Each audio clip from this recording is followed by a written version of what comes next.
Welcome to the first episode of Within the Plotcast, a podcast in which I dig my way through the plot of a book or film, explain its structure to you, analyze every unnecessary detail, and throw some witty anecdotes at your head. Like that the cover art of the book in this episode looks suspiciously like a movie poster from a well-known space series. Coincidence? Probably not. Each episode deals with a few pages of several minutes of a film, so that I don't have to make a recording of several hours at a time, which would not be watched at the end anyway. For this episode and a few more, I picked out the book Going Postal by Terry Pratchett. Why? Because I love Terry Pratchett? Because his books are a great inspiration to my own? Or just because nobody else does it? Whatever it is, we are going to have a lot of fun with it, as this book is a good 400 pages. Oh shit. Oh, and before I forget, I will use the film as basis in this case, as it allows me to show more on YouTube than just the cover art or my stupid face. But that doesn't mean that I will deal with this shortened version alone, because although the film is actually very long with a good 3 hours and 2 acts, I also like to use the audiobook for the gaps in the plot, which is also shortened. Nope.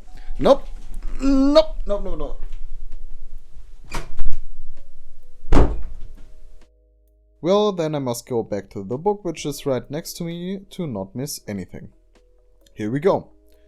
Oh, and whoever has not read the book, which seems to happen, here's an obvious spoiler warning.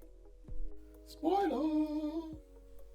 If you're not familiar with the books of Terry Pratchett, you should know that Going Postal came out in 2004 and the film came out as a two-parter on TV in 2010 and later on DVD.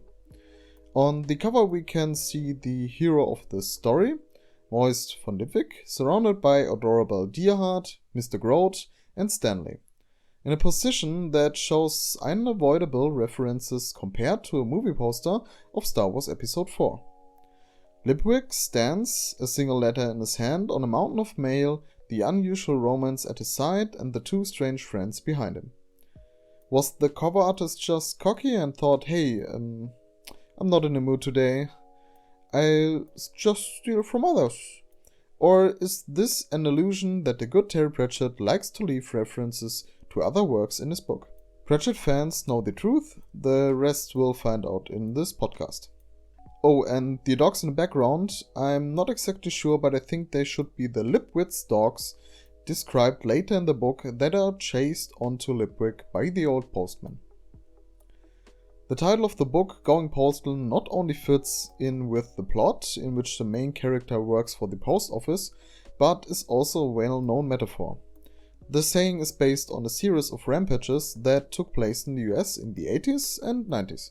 In these incidents, it was always a postman who, due to poor working conditions or notice of termination, decided to walk to the post office with a gun and shoot around. Well, let's see what we can expect from this book. In addition, the postal can also be read from the Latin post, which means behind or after. You can understand it as afterlife, so if you think outside the box, the action takes place after death, something we will understand better in the first chapter. The book begins, unlike the film, with two short prologues. The first, which takes place 9,000 years before the actual plot, describes an observer who observes the voyage of the ships of the dead and the events under the sea in a very poetic way. An unfamiliar reader might think that's a weird start. I have to say that I had trouble understanding Terry Pratchett back then. Well, I still have these problems today. But his work at this point is not only fascinating, but an actual masterpiece, in my opinion. But since newcomers cannot do much with the information at this point, and old hands may not remember it, I want to look back at this prologue at a later point in time when it fits better with the information you already have. For now, the only important thing in this prologue is the reference to a person named Anghammerat, or rather a golem. Hammerhead has a long story of delivering news, so he's a postman basically. The meaning of this chapter remains close to us for the time being. With this completely out of context part, Terry Pratchett really did nothing more than provide a reference that we will find later and reconsider when we know more about it. Pratchett provides these references very frequently, and even if not necessarily advisable for young authors to cite such unrelated anecdotes, it is precisely those pages that define his style and make this man so ingenious and his books so lovable. He often turns his books into a very interactive experience, in which we go back and forth several times just because we thought ourselves with a make memory and said, "What?" The second prologue is dedicated to the time 1 month before the start of the plot. A young worker on a tower of the Grand Trucks Clacks line is described here. We don't yet know who he is, the author has again added a hint for later. The only thing we know is that he has come up with a new and better system for the unusual technology of messaging, which is referred to as Clacks. However, this doesn't last long, because he promptly succumbs to an accident during his work when he falls from the tower. Yes, I empathized that on purpose. This scene is actually taken directly into the film, where we even find out the name of the unfortunate one, Klaus Deerhart, and we will also meet his fate again later in the book. But back to the topic of preview, which is usually referred to as foreshadowing. However, from an author's standpoint, this form of foreshadowing can also create some difficulties. While such scenes are dealt with very quickly in the films, you can see that from the fact that the opening sequence in the film is only a few seconds. Within a book, you can quickly get lost in the writing and might confuse the reader. Especially nowadays, at a time when you no longer have to judge a book by its cover, the blurb and the reviews, but can also read the first pages on Amazon, you could quickly get the wrong impression if you use such abstract ideas in the first pages. Still, foreshadowing is a popular tool because it can lead the reader to ask, wait a minute, what is actually meant with that? I have to read the whole book to understand it, I think. Gotcha! We've got you hooked. However, the line between good and bad foreshadowing is quite narrow, and you really have to be sure that the information that is disclosed arouses the necessary curiosity in the reader. For this purpose, it's advisable to ask the test reader about your own foreshadowing scene in detail, or even to offer them only this scene to see whether the curiosity is great enough for the remaining plot. However, good old Terry got me on board, and we continue with the first chapter. Speaking of chapters, Going Postal is actually the first of Terry Pratchett's 41 Discworld novels to have chapters. And not only that, but he also gives a summary in the manner of Victorian moral tales that is meant to give the reader a vague idea of what the chapter entails. Another method that seems very unusual at first, but is intended to build curiosity for what is to come. The actual plot begins now, and we are immediately packed into the cell with our protagonist. Moist von Lipwig, or Albert Spengler as his alias is, seated in a jail, and even worse, he will be hanged. Of course, he doesn't accept that and tries to shovel himself into the freedom with a spoon. After weeks of shoveling on a very large stone, he finally pulls it out with desperate force and discovers a new spoon behind it. Not only the guards, but also the patrician's secretary, who now come into his cell, are very amused. I want to discuss two things in this scene further. First, our main character, and then his location and what it means to the book. Moist. What kind of name is that? The surname von Lipwig is also quite unusual. To his last name there is an explanation in-universe, if only an insufficient one. Lipwig is a place near Überwald, but the von is a way to suggest a title of nobility in Germany. Pratchett had chosen exactly this name, God knows why. So Could this man actually come from a noble house? Even if he does, we won't find out because there are no references or connections to noble houses, perhaps also because his parents have passed away. The grandfather who raised him might also be dead. All that is known about his parents is that they belong to the Plain Potato Church. As readers, however, we can see more facets. So the name Moist gives a slippery impression, a name that fits perfectly to a conman. And it is precisely because of this crime that Lipwick is now sitting here. There are a few interpretations to his surname. The obvious one is that Lipwick means a false mustache, which he wears with splendor and contributes to his appearance as a sleazy conman. Onto why Pratchett chose the German-sounding von, I can only theorize that he either wanted to come back to this with a backstory about his nobility, or that he just chose it to symbolize trickiness. But I refuse to believe that it's because of any kind of stereotypes. If someone of you got any other theories, I would be pleased to know them. Just write me in the comments. And I apologize for not being able to let the font sound like you are used to it. Imitating an English accent would not suit me. For anyone who wants to cut out my time for that, please go ahead, stand in line with everyone in the German video who hates me for saying the word feucht 9 times in a video, although I tried my best to not to do so. Now to the situation in which he finds himself. Von Lipwick, and yes, I call him that because I don't want to say Moist either for the whole Plotcast, is in jail and will be hanged soon. So from the point of view of the reader, the book cannot be long unless he somehow finds a way out. But that's exactly what this is all about. While the guards and the secretary are amused by this attempt to escape, the secretary's master, termed as the patrician, himself has come up with this farce. Lipwick sees his situation as hopeless. He has always escaped, but now he is faced with a fait accompli. He's not used to losing and the situation scares him deeply. Here, however, a relationship is carved in stone. Stone. Carved. Forget it. Lord Veterinary, the patrician of the city, has taken advantage of a prisoner's desire for freedom and foreseen that Lipwick tried to escape.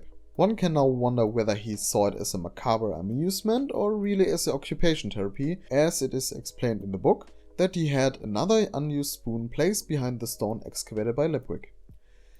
However, it is certain that Terry Pratchett was able to describe 2 important points of this character in quick succession. Veterinary can put himself in the shoes of others very well, and he doesn't let himself be fooled. It is also an obvious demonstration of power, not with money or through his guards, but intellectually. This will also help him later because Veterinary got his plan rolling through this action specifically. Few lines describe a man who is almost omnipotent, without even appearing at that time, something that I personally will definitely write into my notebook because it shows a very good understanding of character introduction. It is the same for Lipwick, because his story describes him as someone who doesn't want to give up, and therefore tries for weeks to dig up a single large stone from his cell. And he describes him as a man who is no fool, maybe even as someone who made the wrong enemies this time. This is how fast and precise character presentation works. In the following scene, Lipwick is brought before the executioner. The whole time up to the rope, he tries to find a way out of the matter. Classic haggling. A lot of people are gathered, even Veterinary's carriage is inside and Moist is asked for his last words. I wasn't actually expecting to die, a sign that he has been denying the inevitable the whole time. The secretary stops by again, but not with the pardon he had hoped for, but with the request to hurry up. Completely understandable, as an ordinary citizen myself, I have had to kick my feet here for hours, and the man on the gallows doesn't want to let himself down.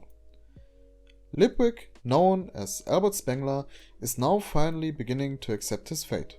His true last words remain, "I commend my soul to any god that can find it. In the book, as in the film, the noose is put around his neck and the lever is pulled.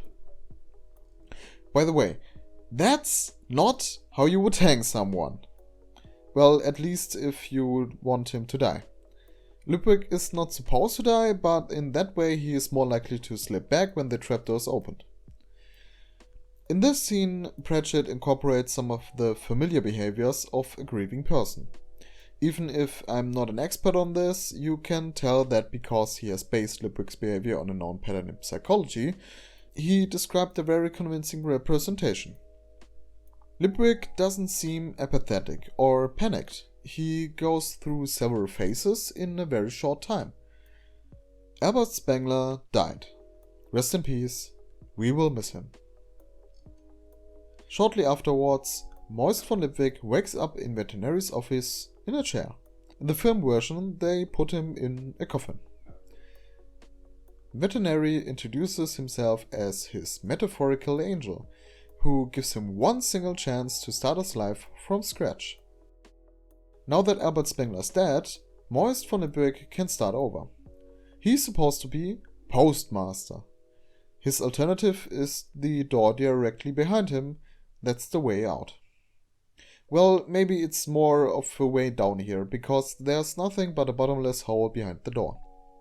Lipwick knows that he has no choice but to accept the offer first. He signs the receipt of the keys for the post office, of course with an alias, and can go on with his work. The fact that Veterinary calls himself an angel is probably due to the classic theme of the angel and the devil on the shoulder. We'll soon find out who the devil in the story is too. On the other hand, you can also see Veterinary as an angel and a devil in one person. After all, he only gives Lipwick the choice to do the job or die again, this time for good. The whole thing is known as Hobson's choice. Thomas Hobson was a Cambridge courier who had stables outside the gates of St. Catherine's College. He loaned his horses to students and professors when they weren't carrying mail. Logically, the horses that were the most popular with the borrower were the fast ones, and these were therefore quickly overworked. He decided to introduce a rotation system, in which everyone was only allowed to use the horse that came next in line. The principle of this or none has become known as Hobson's choice. Remember the name, we will meet him again. Well, before we continue here, I would like to reiterate the relevance mentioned at the beginning, that Lipwick begins his journey in the cell and had to die a few lines ago. Sorry, Albert Spengler died. My mistake. The question arises, how do you convey to a reader that a natural-born criminal, habitual liar, fraudster, and total untrustworthy perverted genius should now become the protagonist loved by the reader? Someone who gets to know Moist von Lipwick in real life would not even entrust him holding something for you. But Terry Pratchett knew exactly how to do it. He first pulls his character through the deepest filth there is. He's captured, waits for his fate in a cell for weeks, and is then hanged with very sarcastic comments. Absolutely no compassion is brought to him. On the contrary, the supporting characters known so far treat him worse than even we would do. Because currently we don't know that much about which crimes he has committed. Recall that again. At this point in time, we only know that according to Lipwick himself, quotation, he had never so much as tapped someone on the head. He had never even broken down a door. He had picked locks on occasion, but he would always lock them again behind him. Apart from all those repossessions, bankruptcies, and sudden insolvencies, what had he done that was bad as such? He had only been moving numbers around. We know from it that he is on the fiddle, but hanging him right away is a bit too much. At least for our usual perception of guilt. In the absence of a complete judgment for this man and his guilt, Pratchett now has an advantage. He has built up a kind of pity buffer. Enough sympathy so that he can go on, and soon we will see Pratchett playing with this pattern. Again and again, Lipwick will do things that we condemn. The scales of guilt shift, and soon afterwards bad things happen to him. With this method, he leads the reader to think that Lipwick's fate is only fair. In my opinion, this is a very good method to turn a morally reprehensible character into a beloved and at the same time multi-layered protagonist. I think it's a good start for a book. Speaking of the beginning, this is the end for our first episode for now. I hope you found it entertaining. Maybe you even took a few ideas with you if you are a writer yourself, or at least you weren't bored to death while watching this. The next episode picks up exactly where it left off. We find out what Lippic is doing with his new job and find out why veterinary's will cannot be avoided.